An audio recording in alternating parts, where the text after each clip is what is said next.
Under the heat of the Lagos sun, the tall glass building of Adeyemi Group sparkled like a monument to wealth. Inside, employees moved with the silent urgency of people who feared the man on the highest floor, Mr. Tunde Adeyemi, the CEO. He was known for his cold heart and sharp tongue. It was said he could dismiss an employee with just a look, and he never smiled unless it was at a deal worth millions. His suits were always crisp, his shoes polished enough to reflect faces, and his words often carried the sting of ice. People respected him, but very few truly liked him. Among the hundreds of employees who worked under him was a young woman named Amara. She was unlike the rest. She wasn't there to gossip about Tun's wealth or speculate about who he was dating. Amara had a purpose. She worked as a junior administrative assistant, but her true mission was to pay for her university education. Every kobo she earned went to tuition, textbooks, and helping her widowed mother in the small town where she grew up.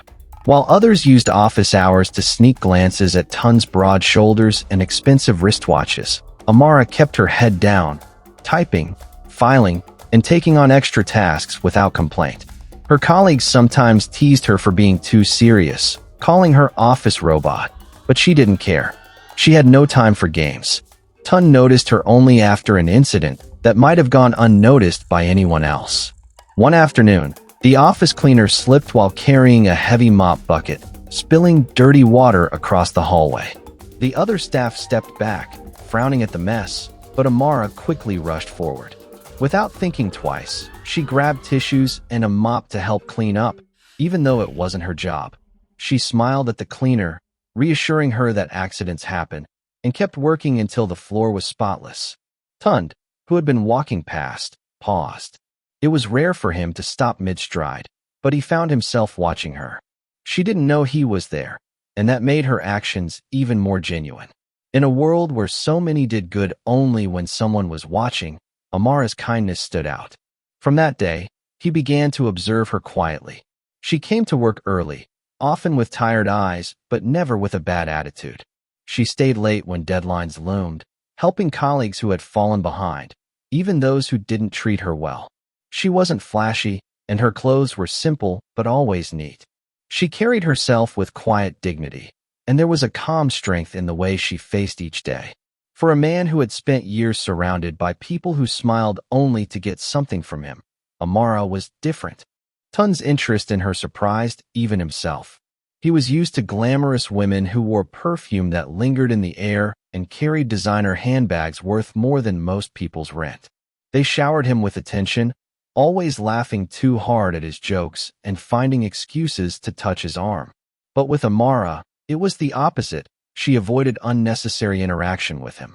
She addressed him formally, kept conversations strictly about work, and seemed almost immune to his presence. It was a challenge that stirred something in him, though he tried to suppress it. One evening, after most of the office had gone home, Tund passed by her desk and found her still typing, her eyes glued to the computer screen. He stopped. "Amara," he said, his deep voice startling her. She quickly stood, her chair scraping back. "Good evening, sir. Why are you still here?" he asked. "You've been here since morning." She hesitated, unsure if she should explain. "Just trying to finish a report before tomorrow's deadline, sir. I don't like to leave work half done." There was no flattery in her tone, no attempt to impress him, just a simple statement. Tun nodded and left, but he couldn't shake the sound of her voice from his mind. Days turned into weeks, and Tund began to find small excuses to interact with her. He'd ask for her opinion on a presentation layout, request her assistance in reviewing documents, or call her to bring reports directly to his office instead of sending someone else. Amara remained polite and professional, never lingering longer than necessary. This quiet distance intrigued him more than any bold flirtation ever had. But while Tun's interest in her grew, someone else was watching too, and not with admiration. A senior manager named Funk, who had been secretly vying for Tun's affection for years, began to notice his changing behavior.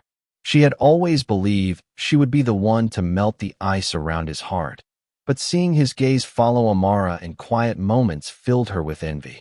Funk began planting subtle seeds of gossip in the office, whispering that Amara had a hidden agenda, that her innocent act was a ploy to climb the corporate ladder. At first, the rumors bounced off Amara like rain on stone. She didn't have time for petty talk. But the whispers grew louder, and soon, small acts of sabotage began. Missing files, incorrect meeting times sent in her name, and cold stares from colleagues she had once helped. The emotional twist comes when one of these schemes spirals out of control, leading to an incident that makes Tund question her loyalty, right at the point when he was ready to open his heart fully to her. Funk had always been the type to hide her claws behind a sweet smile. To those who didn't know her well, she was the perfect senior manager, efficient, polite, and loyal. But behind closed doors, she kept a careful list of who she liked and who she didn't. Amara had been on the wrong side of that list from the day Tund first lingered at her desk. Funk noticed everything.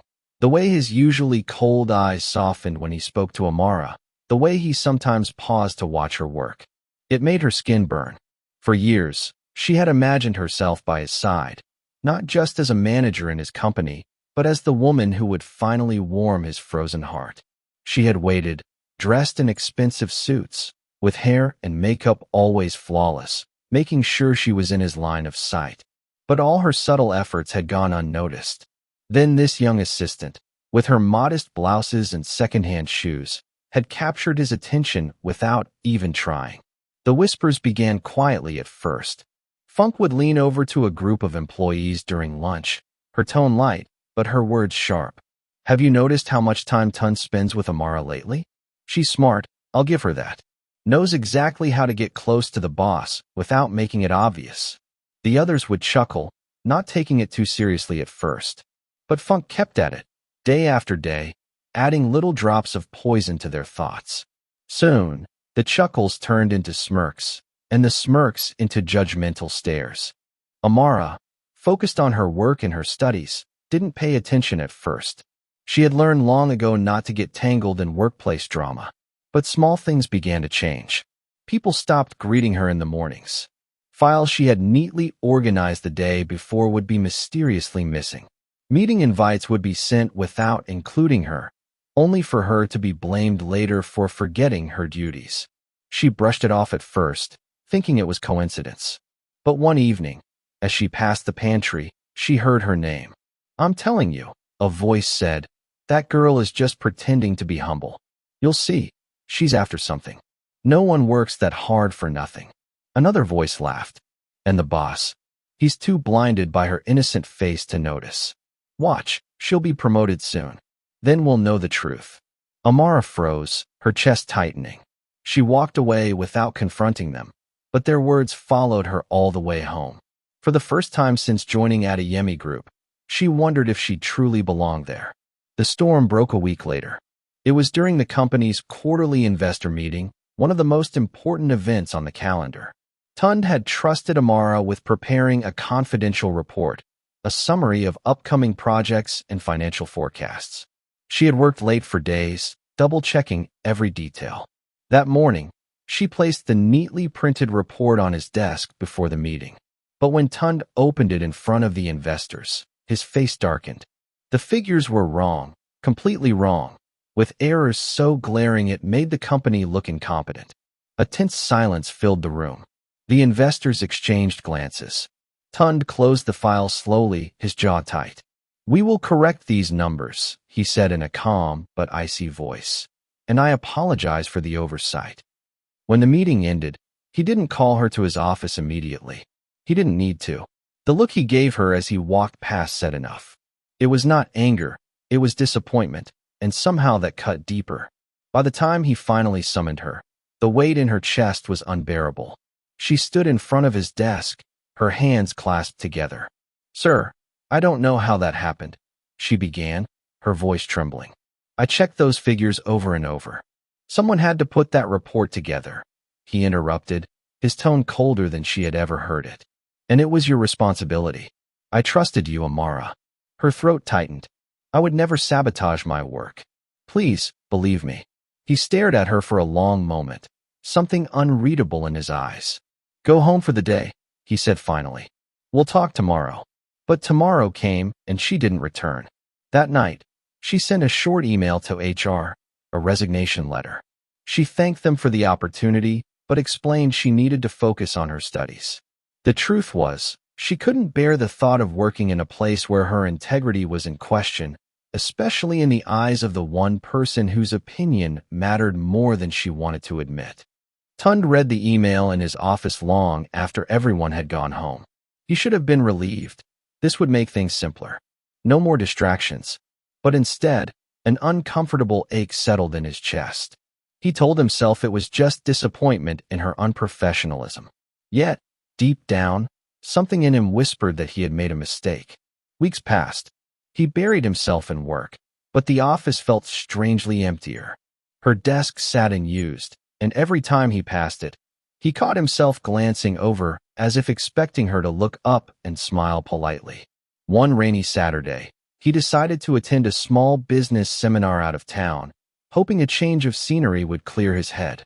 The hall was crowded, but midway through the event, his gaze snagged on a familiar figure at the volunteer desk, handing out brochures with that same calm smile he remembered. Amara. She looked thinner, and there were faint shadows under her eyes, but she still carried herself with quiet dignity. For a moment, he simply stood there, watching her. Then he walked up. Amara, he said. She froze, then turned slowly. Sir. Don't call me that, he said softly. Not today. She looked as though she might turn away, but instead she asked, What are you doing here? I could ask you the same, he replied. Though I suspect your answer will be more honest than mine. Something flickered in her eyes, a mix of hurt and guardedness. I'm just helping out. It's part of my school's outreach program. They stood there in silence for a moment, the noise of the seminar filling the gap between them. Finally, he said, I know you didn't make that mistake in the report. Her eyes widened slightly. I found out who did, he continued. It was Funk. She altered the file before I received it. She's no longer with the company. Amara swallowed hard, looking down at her hands. Why are you telling me this now? Because I was wrong, he said simply. And I don't like being wrong, especially about you. The words hung in the air. For a long moment, she didn't respond. Then she gave a small, almost tired smile. I can't go back, Tund. Not yet. But, thank you for telling me. He nodded slowly, accepting her decision. But as he walked away that day, he knew one thing. He wasn't going to let her slip away again. And he didn't. Tund left the seminar that day with a heaviness in his chest, but it was not the same cold weight he used to carry. This was different. It was the ache of knowing he had hurt someone he should have protected. He drove back to Lagos with his mind replaying the last moments he had shared with Amara in the office, remembering the way her voice had trembled when she insisted she was innocent. He thought of how easily he had doubted her, how quickly he had let someone else's lies cloud his judgment. It gnawed at him. That night, in the quiet of his penthouse, he found himself opening his laptop, searching for her number. He typed and deleted a message 3 times before finally settling on something simple. I want to make things right. He didn't send it.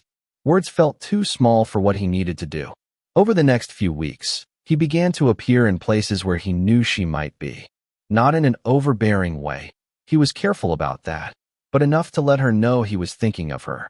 When her university held a fundraising event, he was there in the back row, watching her give a speech about education for underprivileged children.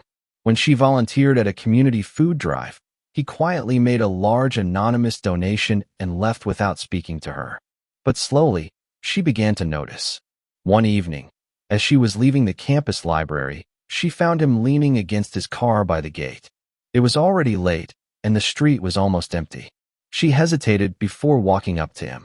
You're here again, she said, her voice calm but unreadable. He straightened. I wanted to talk. Just for a few minutes. She sighed. Tund, you don't need to do this. I've moved on. You should too. Maybe I should, he admitted, but I can't. I know I hurt you, Amara. I know I doubted you when I shouldn't have. And I'm not asking you to forgive me overnight. I want the chance to prove I was wrong about you, and that I'm not the man I was when you left. There was something in his tone that made her pause. It wasn't the commanding voice of the cold CEO she once worked for. It was softer, almost vulnerable. She looked at him for a long moment before saying quietly, "Prove it, then." It was the smallest opening, but to Tund, it felt like the sun breaking through storm clouds. He began to show up for her in ways that didn't involve money or grand gestures. When her mother fell ill and Amara had to travel back to her village, he arranged for a trusted doctor he knew to visit and check on her. But he didn't go himself, knowing it might overwhelm her. When she struggled to balance her part-time tutoring job with her studies, he offered to help her find better-paying freelance work through his connections, without asking for anything in return. Little by little, her walls began to lower. She saw the changes in him, how his temper had softened, how he listened more than he spoke, how he seemed genuinely interested in her thoughts. He told her once, in a rare moment of honesty, that the months without her had been the loneliest of his life. She didn't respond then, but the words stayed with her. The final turning point came during another stormy evening, much like the night he had once driven her home. She was on her way back from a late lecture when the rain began to pour, drenching the streets. She tried to call a cab, but none were available.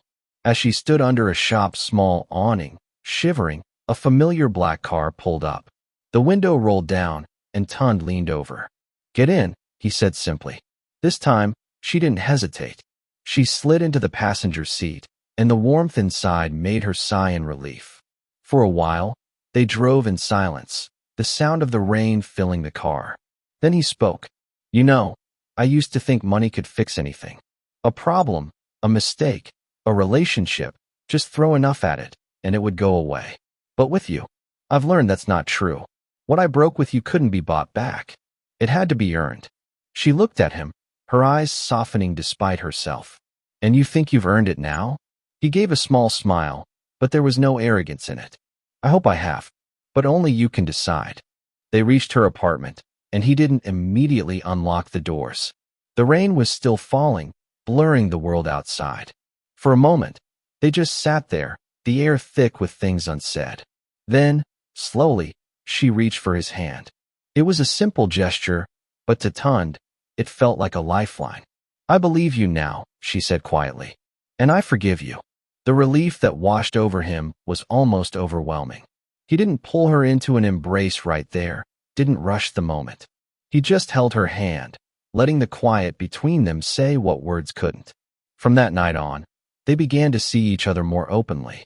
It wasn't an instant fairy tale. There were still awkward moments, still the cautiousness of two people who had been hurt before. But with every passing day, trust replaced the cracks between them. The gossip that had once swirled around them faded into nothing, and even those who had doubted Amara began to see the truth. Months later, when Tund asked her to join him not as his employee, but as his partner in life and in the charity foundation he had started in her name, she said yes.